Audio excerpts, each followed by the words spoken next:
Assalamu alaikum. You're watching Views and News and I'm Faisal Rehman live from our Islamabad studios. Today we'll be talking about very important stories and one is about the overall role of Pakistan in the war on terrorism. As we all know that the Afghan solution is most likely coming to a logical conclusion, and the role which Pakistan has played, I think, is very important. It's appreciated by the Americans, by the regional forces as well. Now there is another very interesting story, and that is about the TTP, Tehreek-e-Taliban Pakistan. Then we talk about the JUA, Jamaatul Ahrar, and then there is another one, that's Hizbul Ahrar. Now these three terrorist groups, primarily they have joined hands. They are being funded by the RAW and the NDS, again to destabilize Pakistan. So this is something very important. We'll be talking about that also. And if these new wave of terrorist activities, they start in Pakistan, what would be the overall scenario like? Currently, this is one problem where we have really taken care of our security issues, and we haven't heard anything about any major bomb blast or anything. But whenever these are funded, they are given a certain assignment. So I think that is definitely going to be another challenge in the coming weeks and coming months ahead. And as far as Afghanistan is concerned, as we all know that a lot has been done. And then there was another 26 report on the UA, Analytical Support and Sanctions Monitoring Team, that has issued a report that is also with me. And again, Pakistan was praised in that as well. So primarily, these will be the major issues we'll be throwing light on. We have with us in our studio, on my right is Bashir Wali Muhammad Saab, who's a senior analyst, former DG IB. Thank you very much, sir, for taking out your time. And we'll be talking to Imran Jan Saab, who is a columnist, who's a journalist. Thank you very much, Imran Jan Saab, for your time as well. And we'll also be talking to Hassan Khan Saab. Hassan Khan Saab is also an Afghan affairs expert. But let me start from you, Bashir Wali Muhammad Saab. Now, obviously, this war on terrorism. Today, even when I was listening to the president, when he was addressing the joint session, he did mention that the price which Pakistan has paid during the last 20 years or so, when Afghanistan was invaded by the Americans, I think no other country has done so. In terms of monetary, or more than 75,000 human lives that have been lost, and I would say millions were injured in those bomb blasts and terrorist activities during the last 19 years or so. Now, sir, we hear that Jamaatul Ahrar, Hizbul Ahrar and Tehreek-e-Taliban Pakistan have joined hands, and obviously the RAW and the NDS, they are together like this, and they are preparing certain factions to carry out these terrorist activities inside Pakistan the way they used to earlier. Now, Alhamdulillah, Pakistan Army, the military and the law enforcement agency, they've done a brilliant job. Our security forces, they've beefed up at every level when you talk about the resistance against these criminals. But sir, still, even if there is a leakage of 1%, 99 you take care of, but one, that could be a problem and a half. This is what we have witnessed earlier as well. Your take, sir. What's exactly going on out there in Afghanistan? Well, I take it in this way that how that this thing has just come up. It's very sudden, because there was a calm, a peaceful period. Our relation were improving, I would say, with Afghanistan, all that. But it has a direct relation with the India also. You know, what has happened to the Indian in the Tibet, Assam, and you know that with the Chinese, you know, the bashing that they got from the Chinese and all that. So they know that if we are not physically involved in that part of the world, we are definitely mentally, you know, we are with the China, yes, because they are one of the most strong and trustworthy committed partners, I would say. Yes, sir. Okay, they are our friends. So we are committed to them. Now, they just want to, they can't do anything over there. They have failed. So they want to off-balance China in the sense that to chase us, you know. They are really interested in Pakistan, and they are really, as I've already said, they are very good friends. So this thing has started up now in the Afghanistan. This is how I look at it. And I would, for a major this thing, I would say that we are responsible for it. We, in the sense that all along we have been harping in this nonsense that most of our even so-called, people who has the probably capacity and of thinking, unfortunately most of our people, they don't have that thing. We say peace in Afghanistan will be peace in Pakistan. But it's true, sir. No. Because whenever Afghanistan is destabilized, it had a direct effect on Pakistan. I agree Whether you talk about Soviet invasion or you talk about the American invasion or otherwise. That is okay. I agree to that extent that if there is no peace in Afghanistan, there won't be. But it will be a different, we have to view that what kind of peace you are talking. We are involved, we are committed to them. All along, this statement, but like you are sitting here, and you say the peace over there, the peace is in Pakistan. Now, how much you know about the inside? But don't you think, sir, things have changed? But we are talking about new alignments, the overall changing scenario in the Middle East, for that matter. I think a lot of things have changed. Sir, if you allow me, let me also bring in Imran Jan. Imran Jan, sir, let me refer to this United Nations report, 26th report. What it says is a massive TTP presence inside Afghanistan. It says TTP carried out high-profile attacks in Pakistan. They have admitted 6,500 terrorists active in Afghanistan. And now it is not only the TTP. I'm also talking about Jamaat-ul-Ahrar, Hizbul-Ahrar, even Daesh. Your take? So first of all, I respectfully disagree that if there is violence in Afghanistan, that's in the interest of Pakistan. Peace in Afghanistan is good for Pakistan. Just to clarify that, that's how I see things, because a destabilized Afghanistan is what India wants. That's what ISIS wants, because that is the only way they can destabilize and hurt Pakistan's legitimate defense needs from its western border. So that's that. Jamaat-ul-Ahrar or Hizbul-Ahrar, which is also called the Moment Taliban, they have now come together, and the timing is really interesting because this is the time. Remember, in the grand scheme of things, we have to understand. We all talk about Ashraf Ghani, of course, he's involved. We talk about lots of different entities. There's one person that always go unnoticed and nobody mentions him, Amrullah Saleh. I'm going to repeat that name. Amrullah Saleh is the vice president of Afghanistan. He's a former head of the national NDS, Afghanistan Premier Spy Agency. And he is you can draw a direct line between him and TTP, Jamaat-ul-Ahrar, all kinds of these terrorist groups that have been declared terrorist groups even by the State Department, if I'm not wrong. They are the one who are, NDS is the one who is sponsoring them, of course, directly aided by the Indians to destabilize Pakistan. Now, I was talking about the timing of this.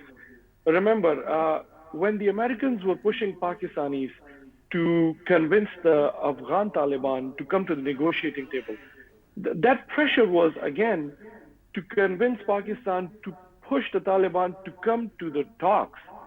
These pressure tactics right now, these support for terrorist groups right now by Afghanistan or Afghanistan spy agencies and India, is to convince and push Pakistan to not push for that peace deal between Taliban and the United States, Afghan Taliban and the United States. Remember, the peace is coming. Peace deal has been signed in February, and all kinds of hurdles are being put in its way by Ashraf Ghani and by India, because again, remember, don't forget, a destabilized Afghanistan is what serves the interests of India. A peaceful Afghanistan is what serves the interests of Pakistan. So that's that. In the grand scheme of things, the aim is to destabilize that peace deal between the Afghan Taliban and the United States. Furthermore, FATF compliance requires Pakistan to prove its anti-terrorist credentials. If you look at the detailed reports about this alliance happening right now between TTP and those other groups, JUA and Jamaat al-Ahrar, there's something in there, if you have come across, Faisal, that some of the commanders of TTP, there was a phone conversation intercepted, which basically talked about that they should spread this propaganda that the merger happened on the soil of Pakistan, not on the soil of Afghanistan, which is a lie. It happened in Afghanistan. But they're trying to spin that narrative to prove that Pakistan's anti-terrorist credentials are not to be trusted, so that FATF regime can create more problems for Pakistan. That's the aim here. That's what they're trying to do. It's a multi-pronged strategy. And the third aspect of all of this is Ashraf Ghani and India together are trying to stall for this peace deal to be executed until the US presidential election on November 3. Because there's a hope that Joe Biden might win the election. And everybody knows that it is only President Trump, despite whatever, however we may agree with him on a number of issues, it is Trump that is trying to end this war.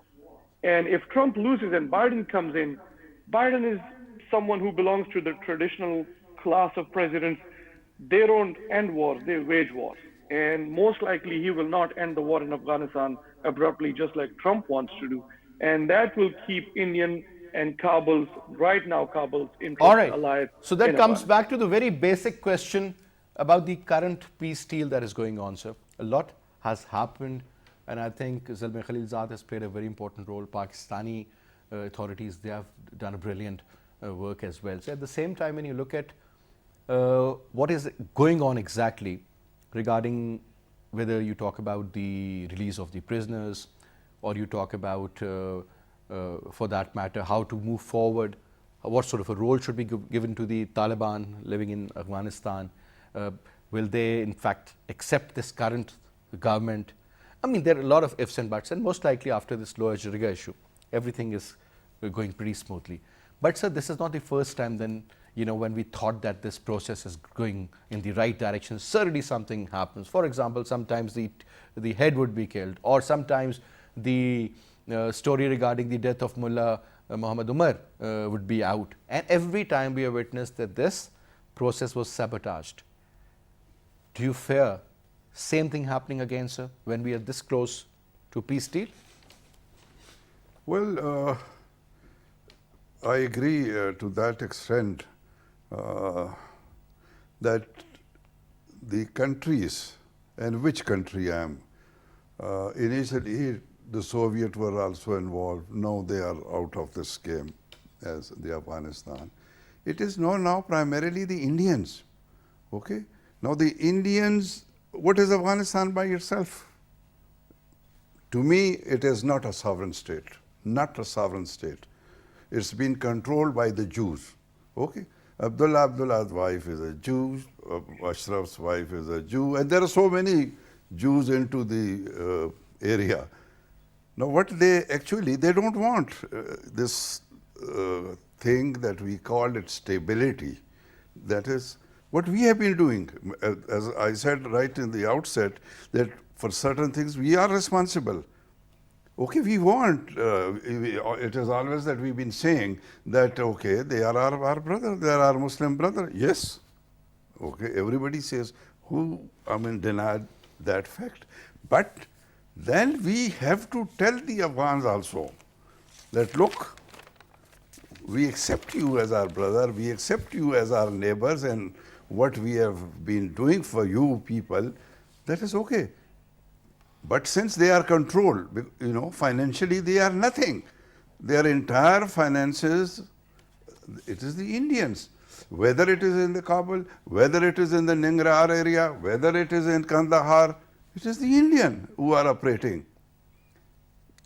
And unfortunately, even our foreign office, I'm sorry to say, this our foreign minister, he has no idea what is happening in Afghanistan. Believe me, these people, I would go to the extent anybody who can't speak Pashto, Dari, which are he has no place over there. But We have been going, we are harping on the same thing. But don't you think, sir, Sadiq Saab, who is the current person looking after the affairs in Afghanistan, he's been assigned as a special assistant to look after the affairs. I think he's done a brilliant job. He's very close to almost all the major... It will take time. I happen to know Sadiq personally. Okay, probably these people were not even in the Foreign Office when I was dealing with Afghanistan. Let me state that. The only thing is that with Afghan, you have to be very fair and clear. Tell them, which we don't. We go there, we full of praise, we come Afghan, and they are our brother, and this especially our Foreign Office, I would say. Now they have picked up this step, I hope. What I saw of Sadiq, if he behaves in that manner, I believe that things will improve. But it is not Sadiq. It is not Ashraf Ghani. It is not Abdullah. This is the Indian. So they have the money. And anybody has the money, well, he's playing and his they've role. mastered the art of proxy war So also. that is, exactly. But we have to decide. Now, we went all out. You know the statement of Mr. Trump with regard to Afghanistan, with regard to Pakistan, So I'll not go into those details. Now they are all out. They are, they are asking us that we should support them. Yes, we are there. We are for the peace. But peace at what cost? If the peace is that, okay, pay them the money, do this and on. No, I'm sorry. We have to tell the Afghan from where this activity emerges, let's say, to be, fair, or from Afghanistan, as I said, whether it is Kandahar, what happened in Karachi, that, the operation which was carried out from Kandahar, controlled. All activities, we must hit them back. We don't want that it should be all over the Afghanistan. No. But these groups are primarily, sir, when you talk about Hizbul Ahrar, Jamaatul Ahrar, or the TTP, primarily they're around Kunard area, Kandahar area. So no. I know. There is something to worry about. No. We have to worry. But what we are doing nothing. Let me tell you very frankly, we are doing nothing. If we have to be very clear and tell Afghans, look, we are with you in your development, whatever you want to do. You want to be, friendly with American, be friendly with them. You want to be friendly with... It's a separate country. They should do whatever they feel like. No, that is exactly.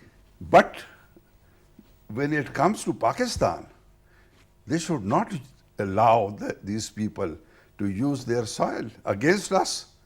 And if they... Sir, this is what we have been doing for such a long time now. So that is the fencing is taking place, not only with the one border, but also on the Iranian side as well. No. That has done, and that's only the army who has been successful in this fencing business. What is our government doing? You talk about this chap, what is that, American? He's American. Zalmay Khalilzad. Huh? No, the fellow is shuttling. Zalmay Khalilzad. Exactly. So he comes, it's just the American money that he's talking about. But one point which was raised by Imran, that was very important, that this is also a test trial for Mr. Trump's next election, because he's trying his level best that there should be peace in Afghanistan, or peace between the Arab countries and the Israelis to a certain extent, which they call the Abraham Accord or Abraham, maybe some sort of. But what I'm saying is, sir, that things are changing very rapidly all around us. This concept of Muslim brotherhood, Ummah together because on the basis of religion, that seems to be an old school of thought now. It's more about your interest. No, it's more about the conversion of your ideas. It's more about common adversaries, I would say. No, so that is exactly what I'm referring to.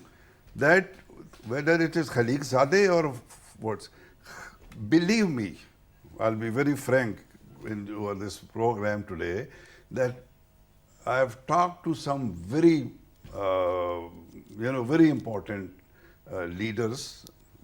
They were all like this Gulbuddin and so and all. They were all brought by us to that stage.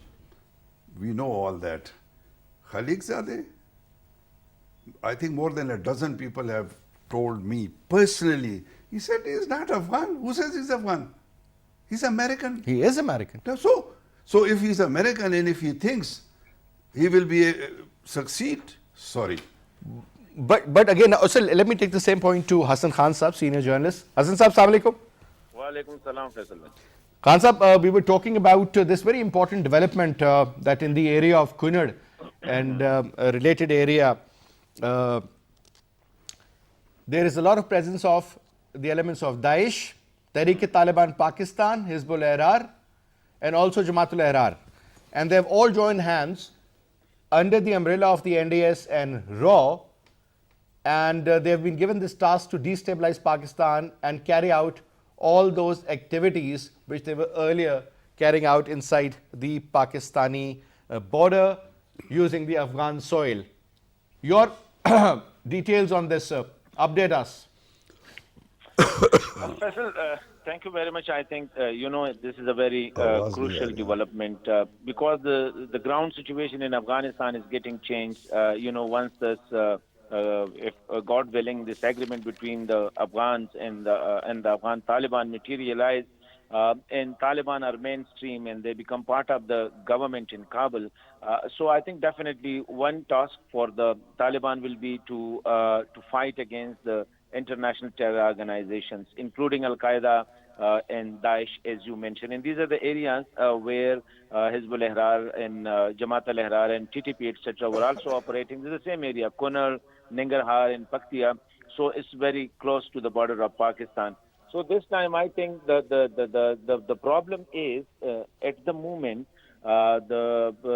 both these three organizations they join hands for the fact that they understand that definitely Taliban will act against all those who are using the Afghan soil because it's part of the agreement between the Taliban and the US government, and then most probably it will be also part of the agreement between Taliban and the Afghan leadership. So I think they understand that now it will be difficult for them to get space in the areas governed or controlled by the Taliban. And you know that in 2014, when these groups move away from the main TTP, which was then headed by Mullah Fazlullah, so they get closer to Al-Qaeda, especially Omar Khalid Khurasani, who was leading the Jamaat al-Ahrar, and Omar Khurasani, who was leading the Hizbul Ahrar. So they get closer to Al-Qaeda, and some of the TTP leadership who joined Ahrar and who joined the Hizb Ahrar, they also joined the ISKP because ISKP is not directly linked with the Daesh operating in Iran and Iraq and Syria. So it was a totally different, and they get an umbrella of Daesh. So now I believe that this, as you mentioned, the NDS and the Indian intelligence, mostly I think this is the Indian intelligence RA, now who are trying to place them, who are trying to move them to more safer areas. One and two, when they are wean away from Al Qaeda and ISKP. So I think the pressure from the US and other international powers will be also not that much on Taliban because the US is more interested in Taliban action against Al Qaeda and then Daesh. So I don't think so that US will be that much interested to get the Afghan government, including the Taliban, to act against the terror network which are being operated from Afghan soil. Again, those terror organizations, those terror networks which are targeting Pakistan. So I think this is a very smart move by those who are handling the TTP and who are handling the Jamaat al-Ahrar and Hizbul Ahrar, etc. Now they are trying to join them together, to unite them, and also let that impression that those splinter groups of TTP, which part their ways from TTP in 2014 and 15, the people were largely believing that they are now under the umbrella of ISKP. So now I think that impression will be also removed from them. So it's a very smart move by the handlers of these terror organizations. I mean, this is very well explained. Uh, Now, coming to you, Imran Jan, I'm looking at your piece which you've written. You said if Biden wins, Afghan peace loses, India wins, and Kabul wins, but Afghanistan loses. Primarily, do you see a disconnect between the Kabul regime and the rest of Afghanistan? A, explain that to us. And secondly, you believe that the current people, I mean, who were also part in the previous government, both these characters, the current President Ashraf Ghani and Abdullah Saab. Now the point is that these two, they couldn't do much in the previous government. They, I mean, won't be able to do much even in this one. But since there is a lot of pressure on them by the Americans to go for this peace deal, you believe that, just a sec, that the current situation in the Middle East and that push of IS or IS for that matter, or Daesh from that side towards this side. So that means that the next battle of IS would be either fought in Persia and the areas like Pakistan and Afghanistan instead of the Middle East. Yes, Imran. Yes.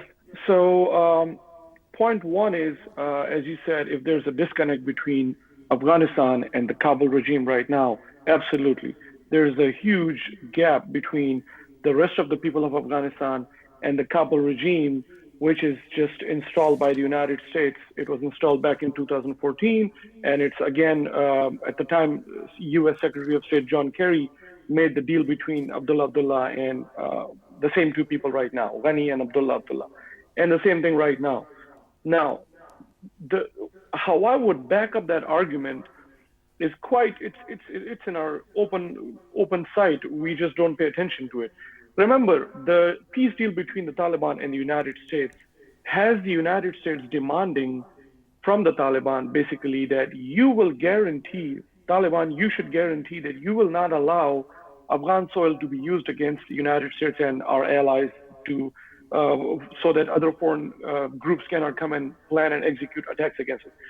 The question is, why is the United States asking the Taliban to give that guarantee? Why not Ashraf Ghani? Because the United States knows that they cannot provide that guarantee. The real power and presence in Afghanistan belongs to the Taliban. They control pretty much everything outside Kabul. Ashraf Ghani has his power inside the presidential palace and the close vicinity of that palace, which would be perhaps I'll give him the benefit of doubt and I'll say the entire Kabul, which again I would doubt.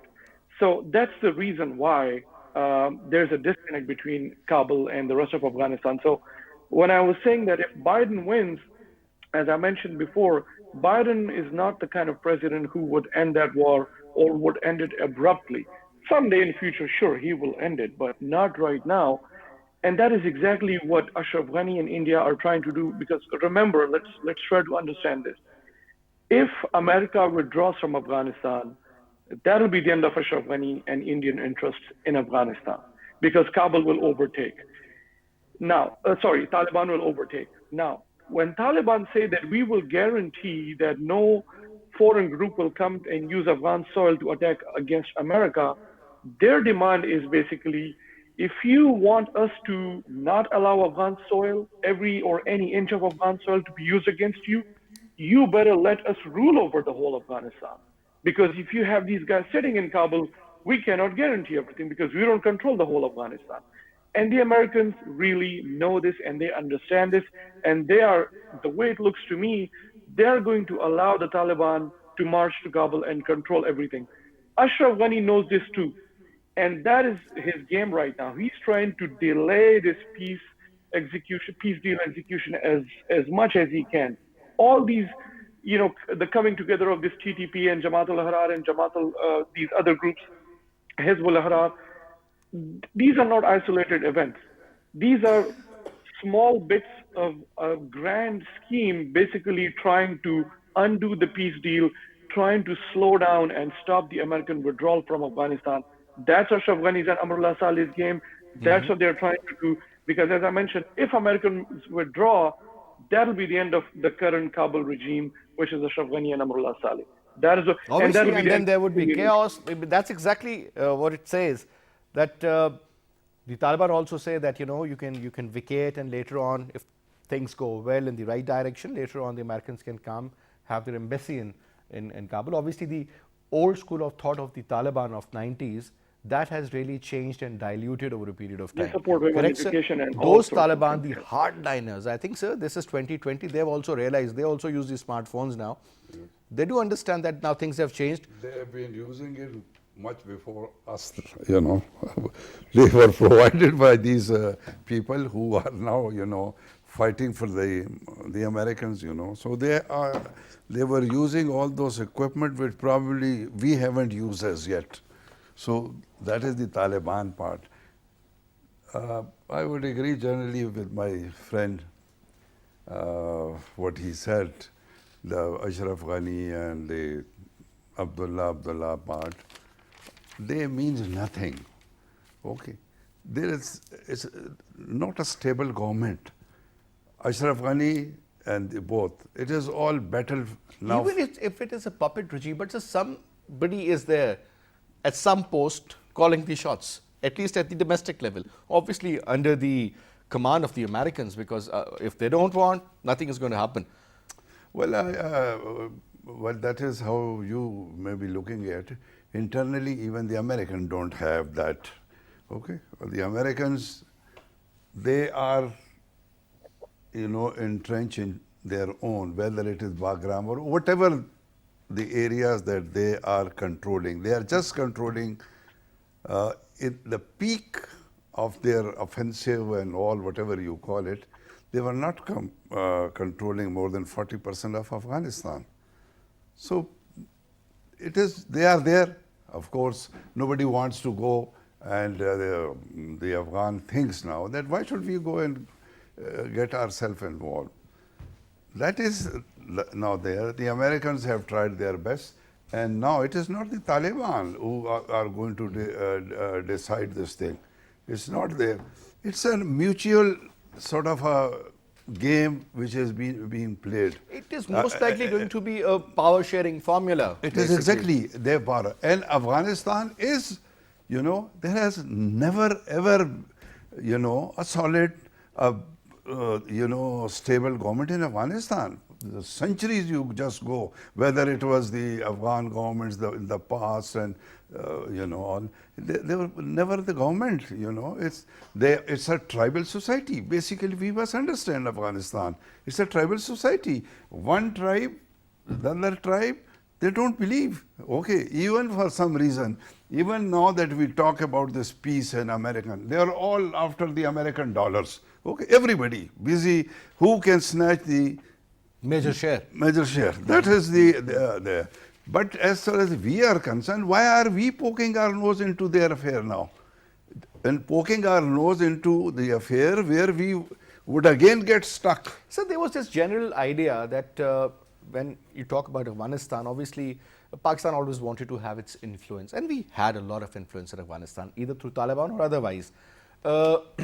Things changed in Iran, things changed in Afghanistan, and obviously the Indians, they found the opportunity, and they, you know, tried to use both these countries primarily, sir. Whether you talk about Kulbhushan Yadav, so he was coming from Iran.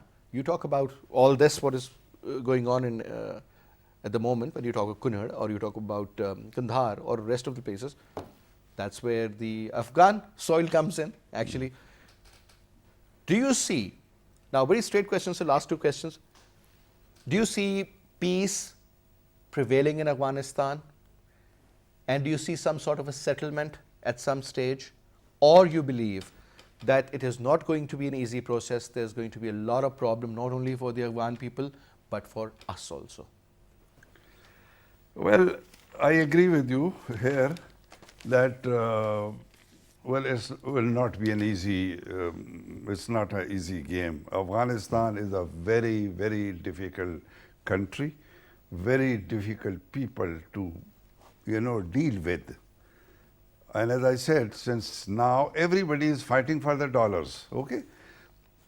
That is their battle. The dollars would soon... No, that is there. But what we, as far as, again, this issue of the problem for us There I don't agree with anyone that, my good friends, these writers, the analysts and whatever you may call it. No. You have to stand up. We respect them, that country. Whether it is, to me, no, it is not any more a sovereign state. The fellow in the north, he is dealing with his own affair. He is again making money. Imagine a suit, $8,000 worth he's changing every day.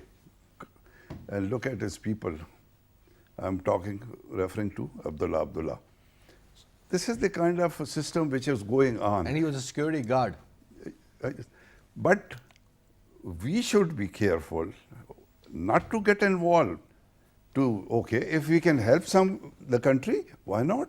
There are Muslim brothers.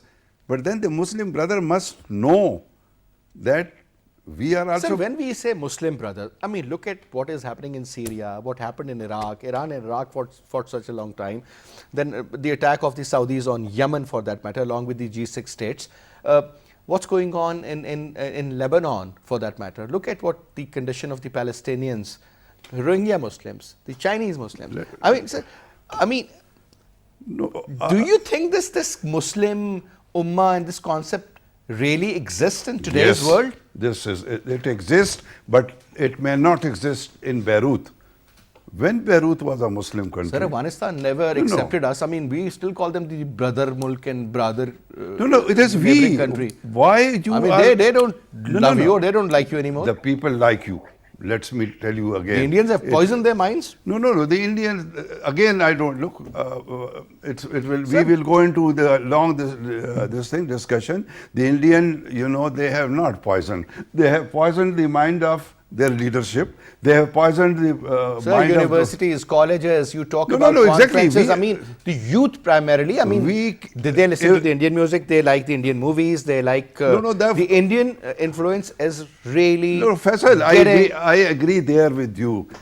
You want to change the things in Afghanistan. If you are comparing a Muslim of Afghanistan with the Muslims of Iran or the Muslim of Beirut or Iraq or Syria, where was Islam in Syria? What the point is, sir, we say Muslim Ummah, Muslim exactly. brotherhood, Muslim countries. Okay, so we are, at least there will be some sort of element which are there. So if we should not go for this, this Ummah business and all that. We should tell them very clearly, as far as Afghans are concerned, okay, we will help you, we will do this, whatever you want to do.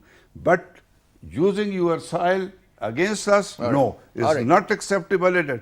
If they do that, we must hit them back in those very areas. I think this is what I really wanted you to say, sir. Yes. Hit them hard where it hurts the most. Hit them hard in the area where they are operating against us. The sovereignty of Pakistan. Yes, that is supreme. The sanity of our... I mean, this is really important for us. I don't care if there is a Christian guy who thinks good of me instead of a Muslim who is planning to kill me, Yes. So that Christian is going to be closer to me as compared to him. I said, no Muslim brotherhood, no nothing of that. So last closing remarks from you, Imran Jan Saab. I just want to mention that I agree there's no such thing as Muslim Ummah and it's all about interest.